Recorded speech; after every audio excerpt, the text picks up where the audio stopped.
नमस्कार, India at 9 में मैं कादम्बरी शर्मा हूं आपके साथ। अधीनम महंत ने प्रधानमंत्री नरेंद्र मोदी को सेंगोल सौंपा है। वैदिक मंत्रोच्चार के बीच इस सांस्कृतिक धरोहर को प्रधानमंत्री को सौंपा गया। इस दौरान 21 और अधीनम मौजूद रहे। सेंगोल को रविवार को संसद भवन में स्थापित किया जाएगा।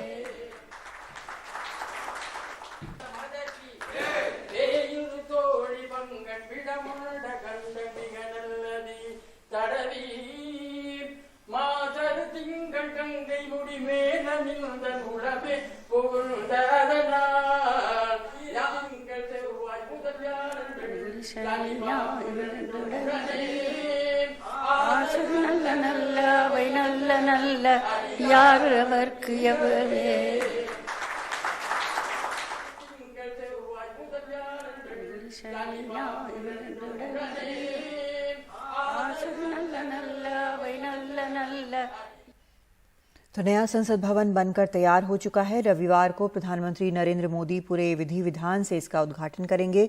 नए संसद भवन की खासियत क्या है और इसकी जरूरत क्यों थी, देखिए रवीश रंजन शुक्ला की इस रिपोर्ट में। 64,500 वर्ग मीटर में फैले ये नए संसद भवन की तस्वीर है। करीब 861 करोड़ रुपए की लागत से बने इस संसद भवन का उद्घाटन कार्यक्रम सुबह 7:30 बजे से शुरू हो जाएगा, जबकि दोपहर 12 बजे के आसपास पीएम मोदी इसका उद्घाटन करेंगे। नए संसद भवन के निर्माण में 3 साल से भी कम वक्त लगा है। पुरानी लोकसभा में जहां अधिकतम 552 व्यक्ति बैठ सकते हैं, वहीं नई लोकसभा में 888 सीटें और राज्यसभा में 384 सीटों की क्षमता है। नए संसद भवन में लोकसभा को राष्ट्रीय पक्षी मोर के थीम पर, जबकि राज्यसभा को राष्ट्रीय फूल कमल की तर्ज पर बनाया गया है। केंद्रीय मंत्री मीनाक्षी लेखी कहती हैं कि ये प्राचीन भारत के साथ आधुनिक भारत की तस्वीर भी पेश करेगा। आधुनिक भारत में जब हम आज़ादी का अमृत महोत्सव मना रहे हैं और अमृत काल जब शुरू हुआ, तो अमृत काल की इससे बेहतर शुरुआत नहीं हो सकती थी जब देश के पास एक अपनी नई संसद भवन हो। नए संसद भवन में स्पीकर की कुर्सी के पास लगने वाले सेंगोल को लेकर खासी चर्चा हो रही है। विपक्षी पार्टियां जहां इसे लगाने की आलोचना कर रही हैं, वहीं बीजेपी का कहना है कि सेंगोल स्थापित करके एक नई परंपरा की शुरुआत होगी। सेंगोल की स्थापना के वक्त शंकराचार्य समेत तमिलनाडु मठ के 20 पुजारी मौजूद रहेंगे। केंद्रीय मंत्री मीनाक्षी लेखी कहती हैं कि सेंगोल वैदिक काल में राजदंड का प्रतीक था।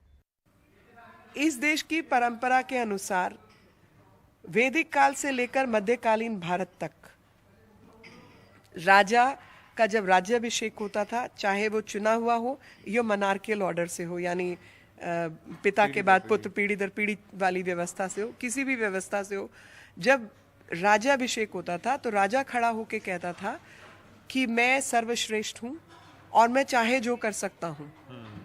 तो राज पुरोहित उसके सिर पर ये राजदंड मारता था। और कहता था कि तुम सर्वश्रेष्ठ नहीं हो, देश का नियम कानून सर्वश्रेष्ठ है, धर्म सर्वश्रेष्ठ है और धर्म की रक्षा के लिए तुम्हें ये पद मिला है। नए संसद भवन में ज्यादातर काम पेपरलेस हो, इसके चलते इसमें कई आधुनिक डिजिटल सुविधाएं रहेंगी।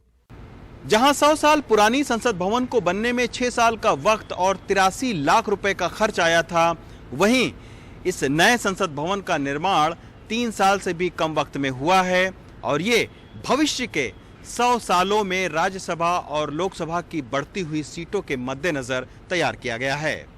नई दिल्ली से प्रेम सिंह के साथ रवीश रंजन शुक्ला, एनडीटीवी इंडिया। नए संसद भवन का प्रधानमंत्री उद्घाटन करेंगे। नई संसद में एक भारत श्रेष्ठ भारत की झलक दिखती है। अलग अलग जगहों से सामान इसके लिए मंगाया गया है।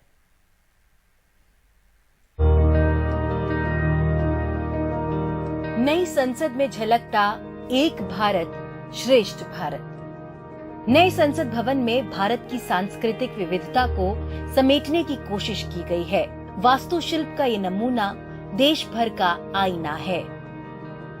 अलग अलग राज्यों के आए सामान से ये इमारत खड़ी हुई है। सरकार की कोशिश थी कि ये एक भारत श्रेष्ठ भारत का मूर्त रूप हो। राजस्थान से लाल बलुआ पत्थर, त्रिपुरा के अगरतला से बांस, मिर्जापुर से कालीन, राजस्थान से पत्थरों की जाली, औरंगाबाद और जयपुर से अशोक प्रतीक चिन्ह, मध्य प्रदेश के इंदौर से अशोक चक्र, राजस्थान के जैसलमेर से लाखा लाल पत्थर, अंबाजी से संगमरमर, उदयपुर से पत्थरों की नक्काशी, हरियाणा से फ्लाई ऐश की ईंट, मुंबई से फर्नीचर,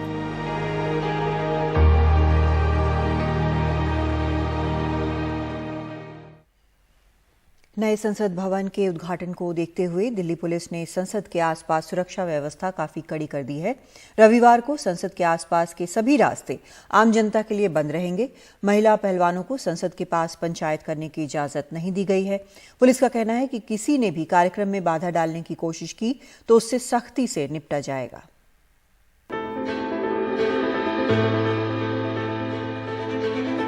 नई संसद के आसपास दिल्ली पुलिस और अर्धसैनिक बलों का कड़ा पहरा है। रविवार को प्रधानमंत्री नए संसद भवन का उद्घाटन करेंगे और उसी समय संसद भवन के सामने खाप पंचायतों ने महिला पहलवानों के समर्थन में महिला पंचायत करने का फैसला किया है। हालांकि दिल्ली पुलिस ने इसकी अनुमति नहीं दी है। जो महिला पहलवान हैं, उन्होंने भी कहा है कि वो कल यानी 28 मई को ही नए संसद भवन के सामने पंचायत करेंगी। उसको देखते हुए दिल्ली पुलिस ने महिला पहलवानों को पंचायत की परमिशन नहीं दी है, लेकिन फिर भी दिल्ली पुलिस को इस बात की आशंका है कि बड़ी संख्या में हरियाणा से और उत्तर प्रदेश से खाप पंचायतों को लोग दिल्ली आ सकते हैं। इसीलिए पुलिस ने जो संसद भवन है उसके आसपास की सुरक्षा बेहद कड़ी कर दी है। दिल्ली पुलिस ने सुरक्षा के लिहाज से बड़ी तैयारी की है। सूत्रों के मुताबिक संसद के आसपास दिल्ली पुलिस के अलावा अर्धसैनिक बलों की 20 कंपनियां तैनात होंगी।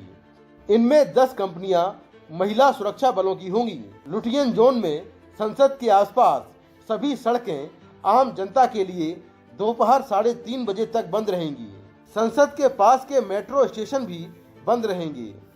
दिल्ली की सीमाओं पर दिल्ली पुलिस और अर्धसैनिक बलों के जवान तैनात होंगे। दिल्ली पुलिस को ये भी जानकारी मिली है कि संसद की दीवारों पर कुछ लोग आपत्तिजनक पोस्टर चिपका सकते हैं। इसीलिए पुलिस हर गतिविधि की निगरानी कर रही है। जो प्रोग्राम है वो पीसफुल तरीके से बिना किसी बाधा, बिना किसी विघ्न के ये संभव हो और ये हो, उसका हम robust law and order arrangement और उसकी ब्रीफिंग और उससे रिलेटेड जितने भी तरह के इंतजाम है वो हमने किए हैं और वो हम इंश्योर करेंगे। पुलिस के मुताबिक कार्यक्रम के दौरान संसद और उसके आसपास की सुरक्षा कई स्तरीय होगी। पुलिस ने अपील की है कि रविवार को लोग इस इलाके में आने से बचें। नई दिल्ली से कैमरामैन मोहम्मद मुर्सलीन के साथ Mukesh Singh Sengar, NDTV India. Delhi police ने टिकरी बॉर्डर को सील करने की तैयारी शुरू कर दी है। बड़े बड़े सीमेंट के पत्थर लाए जा रहे हैं।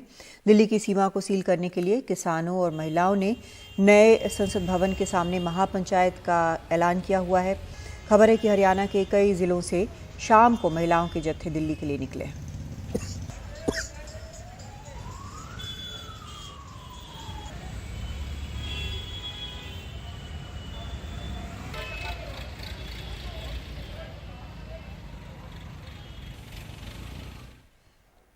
दिल्ली में नीति आयोग गवर्निंग काउंसिल की 8वीं बैठक हुई। इस बैठक की अध्यक्षता प्रधानमंत्री नरेंद्र मोदी ने की। बैठक का मुख्य विषय विकसित भारत एट 2047 था, टीम इंडिया की भूमिका। The theme was Viksit Bharat, and I think it's important. Why was the theme chosen? As VC has said, last 15th of August is when the Prime Minister gave the call that India should be prepared for the next 25 years. This is the Amrit Kal, and at the end of the Amrit Kal, Bharat ek vikasit desh banega. We will be a developed nation in the next 25 years. And why is Vikasit Bharat so important at this point? It is important because India is at a takeoff moment. खबर कर्नाटक से, जहां के मुख्यमंत्री सिद्धरामैया के cabinet में 24 और मंत्री शामिल किए गए। इसके साथ ही उनके मंत्रिपरिषद की संख्या 34 हो गई है, यानी अब इससे ज्यादा मंत्री नहीं हो सकते। सबसे ज्यादा चौंकाया लिंगायत नेता लक्ष्मण सावदी की मंत्रिमंडल से गैर मौजूदगी ने, जो बीजेपी छोड़ कांग्रेस में आए, जीते लेकिन मंत्री नहीं बनाए गए। ನಂಜಪ್ಪ ರಾಜಣ್ಣ ಎಂಬ ಹೆಸರಿನ ನಾನು ದಿನೇಶ್ ಗುಂಡೂರಾವ್ ಎಂಬ ಹೆಸರಿನ ನಾನು एक तरफ कर्नाटका के राजभवन में मंत्री शपथ ले रहे थे, तो वहीं दूसरी तरफ राजभवन के बाहर उन वरिष्ठ विधायकों के समर्थक नारेबाजी कर रहे थे जिन्हें मंत्रिमंडल में जगह नहीं मिली, जैसे विधायक लेआउट कृष्णप्पा के समर्थक।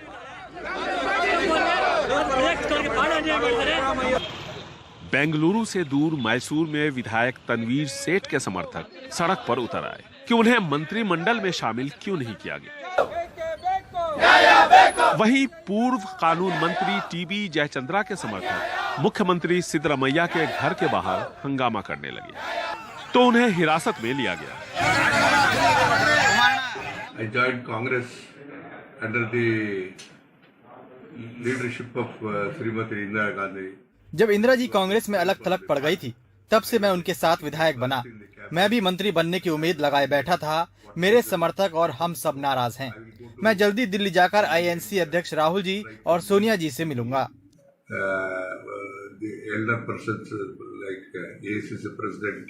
राहुल जी एंड सोनिया जी।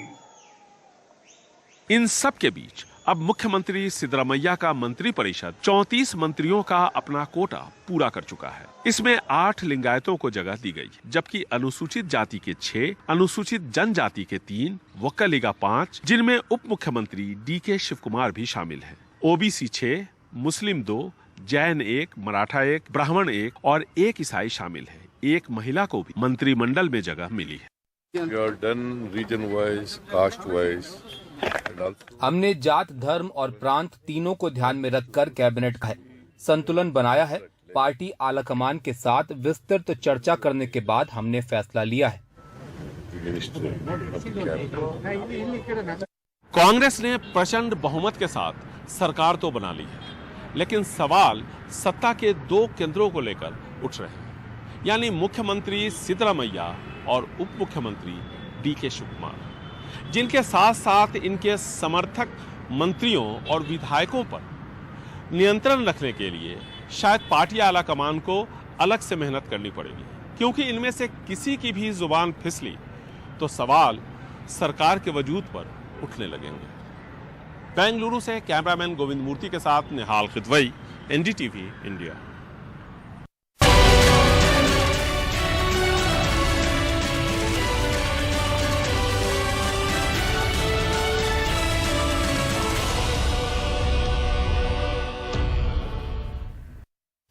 हमें अपनी प्राचीन तमिल संस्कृति से एक पुण्य मार्ग मिला था। ये मार्ग था सेंगोल के माध्यम से सत्ता हस्तांतरण का। तमिल परंपरा में शासन चलाने वाले को सेंगोल दिया जाता था। सेंगोल इस बात का प्रतीक था कि उसे धारण करने वाले व्यक्ति पर देश के कल्याण की जिम्मेदारी है और वो कभी कर्तव्य के मार्ग से विचलित नहीं होगा। सत्ता हस्तांतरण के प्रतीक के तौर पर तब 1947 में 1947 में पवित्र तिरुवावड़ुतुरई आदीनम द्वारा एक विशेष सेंगोल तैयार किया गया था।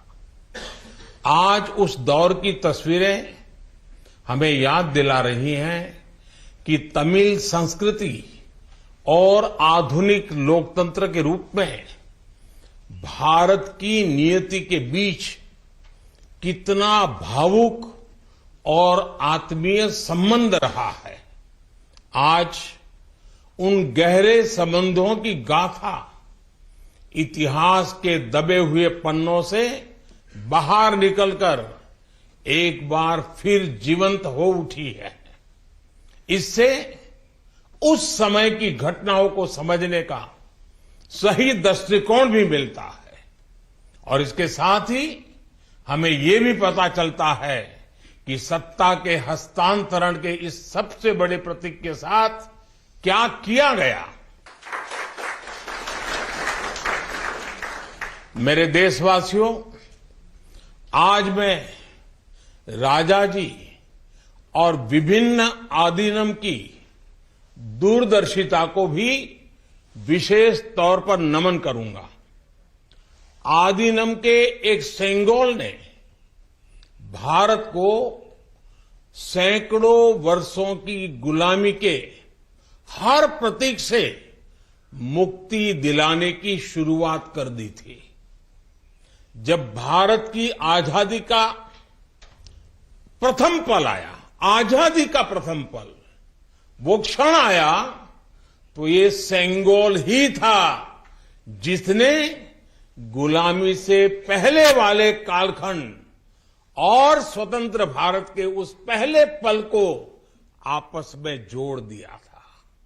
इसलिए इस पवित्र सेंगोल का महत्व सिर्फ इतना ही नहीं है कि ये 1947 में हस्तांतरण का प्रतीक बना था। इस सेंगोल का महत्व इसलिए भी है क्योंकि इसने गुलामी के पहले वाले गौरवशाली भारत से, उसकी परंपराओं से स्वतंत्र भारत के भविष्य को कनेक्ट कर दिया था। अच्छा होता कि आजादी के बाद इस पूज्य सेंगोल को पर्याप्त मान सम्मान दिया जाता, इसे गौरवमय स्थान दिया जाता, लेकिन ये सेंगोल प्रयागराज में आनंद भवन में वॉकिंग स्टिक यानी पैदल चलने पर सहारा देने वाली छड़ी कहकर प्रदर्शनी के लिए रख दिया गया था। आपका ये सेवक और हमारी सरकार अब उस सेंगोल को आनंद भवन से निकाल कर लाई है। आज आजादी के उस प्रथम पल को नए संसद भवन में सेंगोल की स्थापना के समय हमें फिर से पुनर्जीवित करने का मौका मिला है। लोकतंत्र के मंदिर में आज सेंगोल को उसका उचित स्थान मिल रहा है। मुझे खुशी है कि अब भारत की महान परंपरा के प्रतीक उसी सेंगोल को नए संसद भवन में स्थापित किया जाएगा। ये सेंगोल इस बात की याद दिलाता रहेगा कि हमें कर्तव्य पथ पर चलना है, जनता जनार्दन के प्रति जवाबदेह बने रहना है। पूज्य संतगण, आदिनम की महान प्रेरक परंपरा साक्षात सात्विक ऊर्जा का प्रतीक है। आप सभी संत शैव परंपरा के अनुयायी हैं। आपके दर्शन में जो एक भारत श्रेष्ठ भारत की भावना है, वो स्वयं भारत की एकता और अखंडता का प्रतिबिंब है। आपके कई आदिनम के नामों में ही इसकी झलक मिल जाती है। आपके कुछ आदिनम के नाम में कैलाश का उल्लेख है। ये पवित्र पर्वत तमिलनाडु से बहुत दूर हिमालय में है, फिर भी ये आपके हृदय के करीब है। शैव सिद्धांत के प्रसिद्ध संतों में से एक तिरुमूलर के बारे में कहा जाता है कि वो कैलाश पर्वत से शिव भक्ति का प्रसार करने के लिए तमिलनाडु आए थे। आज भी उनकी रचना तिरुमंदिरम के श्लोकों का पाठ भगवान शिव की स्मृति में किया जाता है। अपर, समंदर, सुंदरर और माणिका वासगर जैसे कई महान संतों ने उज्जैन, केदारनाथ और गौरीकुंड का उल्लेख किया है। जनता जनार्दन के आशीर्वाद से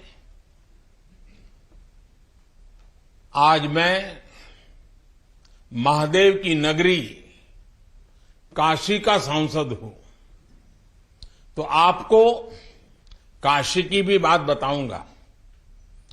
धर्मपुरम आदीनम के स्वामी कुमार गुरुपरा तमिलनाडु से काशी गए थे।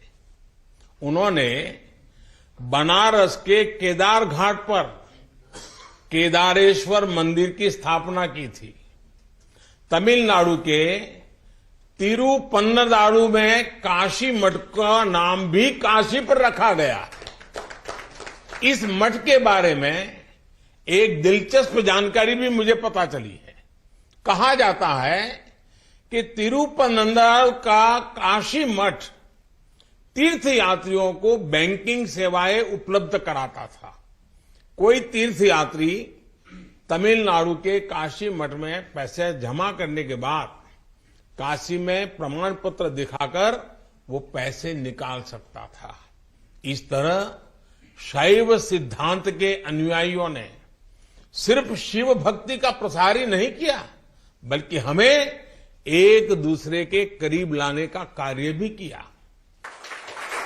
पूज्य संतगण, सैकड़ों वर्षों की गुलामी के बाद भी तमिलनाडु की संस्कृति आज भी जीवंत और समृद्ध है, तो इसमें आदीनम जैसी महान और दिव्य परंपरा की भी बड़ी भूमिका है।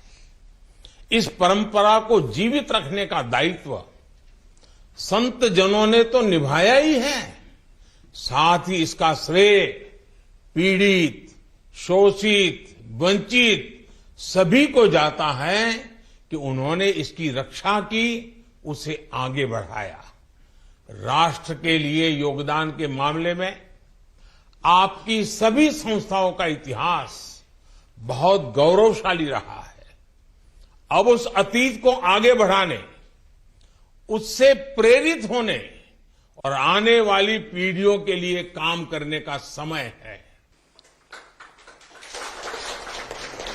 पूज्य संतगण, देश ने अगले 25 वर्षों के लिए कुछ लक्ष्य तय किए हैं। हमारा लक्ष्य है कि आजादी के 100 साल पूरे होने तक एक मजबूत, आत्मनिर्भर और समावेशी विकसित भारत का निर्माण हो। 1947 में 1947 में आपकी महत्वपूर्ण भूमिका से कोटि कोटि देशवासी पुनः परिचित हुए हैं। आज जब देश 2047 के बड़े लक्ष्यों को लेकर आगे बढ़ रहा है, तब आपकी भूमिका और महत्वपूर्ण हो गई है। आपकी संस्थाओं ने हमेशा सेवा के मूल्यों को साकार किया है। आपने लोगों को एक दूसरे से जोड़ने का, उनमें समानता का भाव पैदा करने का बड़ा उदाहरण पेश किया है। भारत जितना एकजुट होगा उतना ही मजबूत होगा। इसलिए हमारी प्रगति के रास्ते में रुकावटें पैदा करने वाले तरह तरह की चुनौतियां खड़ी करेंगे। जिन्हें भारत की उन्नति खटकती है, वो सबसे पहले हमारी एकता को ही तोड़ने की कोशिश करेंगे। लेकिन मुझे विश्वास है कि देश को आपकी संस्थाओं से, आध्यात्मिकता और सामाजिकता की जो शक्ति मिल रही है, उससे हम हर चुनौती का सामना कर लेंगे। मैं फिर एक बार, आप मेरे यहां पधारे, आप सबने आशीर्वाद दिए, ये मेरा सौभाग्य है। मैं फिर एक बार आप सबका हृदय से आभार व्यक्त करता हूं, आप सबको प्रणाम करता हूं। नए संसद भवन के लोकार्पण के अवसर पर आप सब यहां आए और हमें आशीर्वाद दिया, इससे बड़ा सौभाग्य कोई हो नहीं सकता है। और इसलिए मैं जितना धन्यवाद करूं उतना कम है। फिर एक बार आप सबको प्रणाम करता हूं। ओम नमः शिवाय।